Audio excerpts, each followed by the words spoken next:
Ya sakinah sahra alimnil buka, wahai orang yang tinggal di atas gurun pasir, ajari aku bagaimana menangis. Wa zikruka ansani jami'al masaibi, setiap aku mengingatmu wahai Nabi, semua musibah terasa ringan.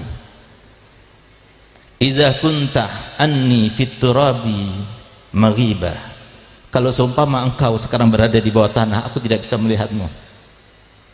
Fama anta an qalbil hazini, engkau wahai ayah, walaupun aku tidak melihatnya, tapi engkau selalu dalam hatiku, tidak pernah terlewatkan. Di saat itulah beliau berkata kepada Imam Ali,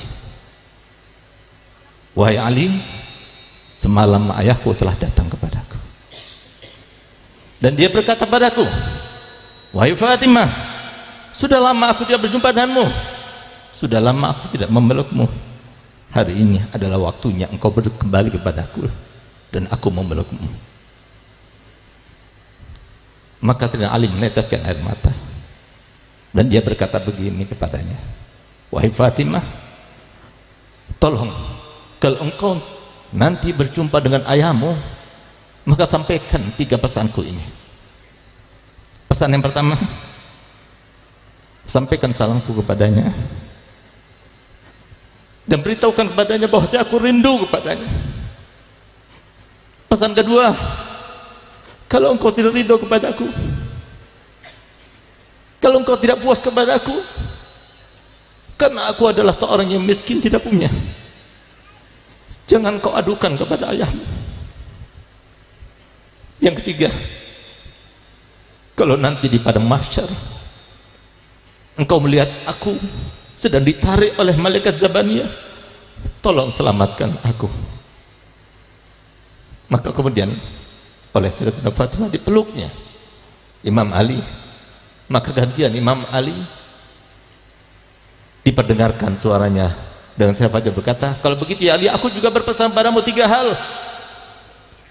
Kalau nanti aku meninggal dunia, engkau yang memandikan aku sendiri, engkau yang mengkafani aku sendiri, dan engkau yang menguburkan aku sendiri. Nanti kalau aku meninggal dunia, ingatlah setiap orang yang dalam keadaan asing, tidak ada keluarga, ingatlah para yatim piatu, ingatlah mereka yang masih muda-muda itu yang perlu kasih sayang, ingatlah mereka sebagaimana engkau akan mengingatku nanti setelah aku meninggal. Yang ketiga, ketika engkau menguburkan aku, ambillah tasku itu, di dalam tas itu ada sebuah secari kertas, letakkan dalam kafanku, makamkan aku bersamanya. Sehingga Imam Ali berkata, apa yang tertulis dalam kertas itu wahai Fatimah? Rahasia, demi Allah aku mohon kepadamu, beritahukan kepadaku apa yang tertulis dalam kertas itu wahai Fatimah. Di saat itulah Sayyidah Fatimah bercerita, dulu waktu ayahku datang kepadaku dan memberitahukan bahwasanya engkau meminangku, dia berkata kepadaku begini, wahai Fatimah, apakah engkau ridho kalau seumpama Ali bin Abi Thalib dia datang meminangmu dengan 400 dirham? Aku katakan kepada ayahku, raditu aliyan walam ardo bil mahar, aku ridho dengan Ali, tak bekerja ridho dengan mahar. Sekelas aku cuma maharnya 400 dirham, aku tidak ridho ya Rasulullah. Saat itulah kemudian Jibril datang kepada Nabi Muhammad, katakan wahai Muhammad kepada Fatimah bahwasanya Allah telah berkata, surga terbaik dan semua isinya untuk Fatimah Zahra sebagai mahar Ali bin Abi Thalib untuk Sayyidah Fatimah. Apa kata Sayyidah Fatimah? Saya sampaikan Nabi Muhammad, la ardo, aku tidak ridho. Lalu kemudian saya Jibril berkata kepada Nabi Muhammad, tanyakan kepadanya apa yang dia minta. Maka kemudian Sayyidah Fatimah mengatakan, aku meminta maharku adalah syafaat untuk umatnya Nabi Muhammad sallallahu alaihi wasallam.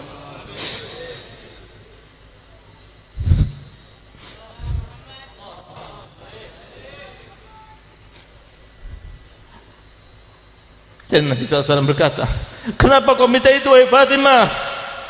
Ya Rasulullah, aku minta syafaat daripada umatmu, karena itulah yang kau pikirkan setiap hari, setiap saat, setiap waktu. Sehingga kalau aku meminta supaya aku diberikan syafaat untuk umatmu, berarti aku telah menyenangkanmu dan aku sebagai anak telah berbakti kepadamu.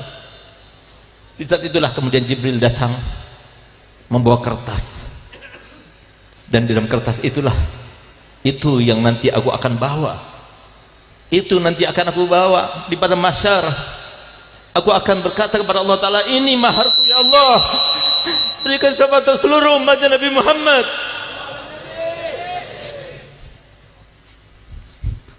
Sehingga Nabi Muhammad tahu, lihat bagaimana pengorbanan putrinya, bagaimana pengorbanan para cucu-cucunya, yang ketika mereka dizalimi, seandainya mereka mengangkat tangannya, pasti Allah akan mengabulkannya. Mereka tidak meminta itu.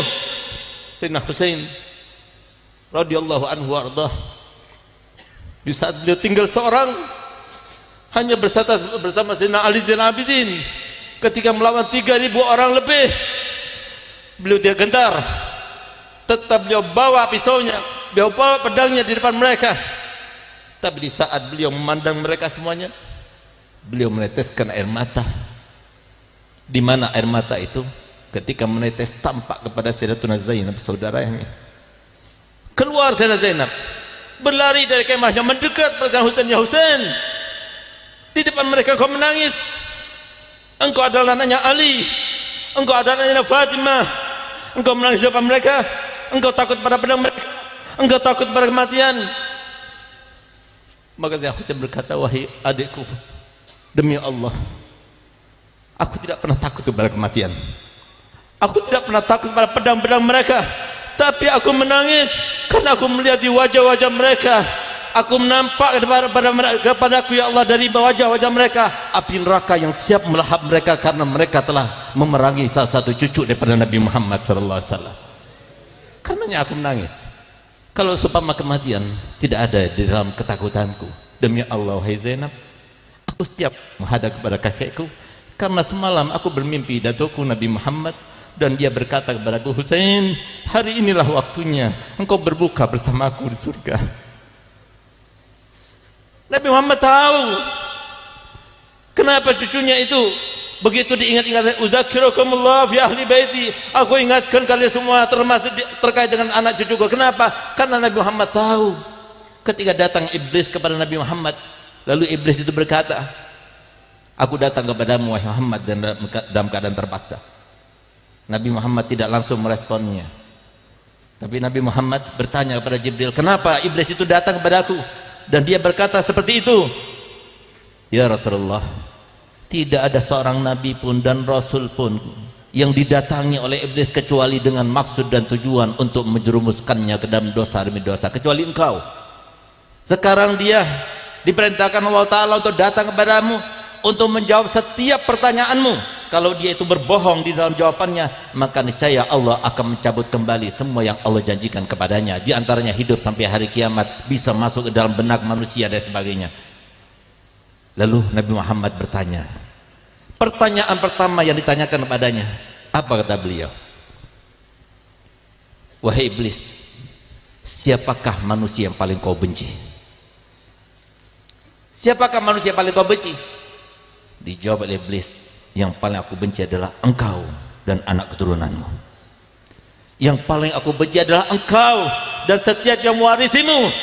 Yang aku benci adalah engkau dan setiap ulama yang meneruskan perjuanganmu.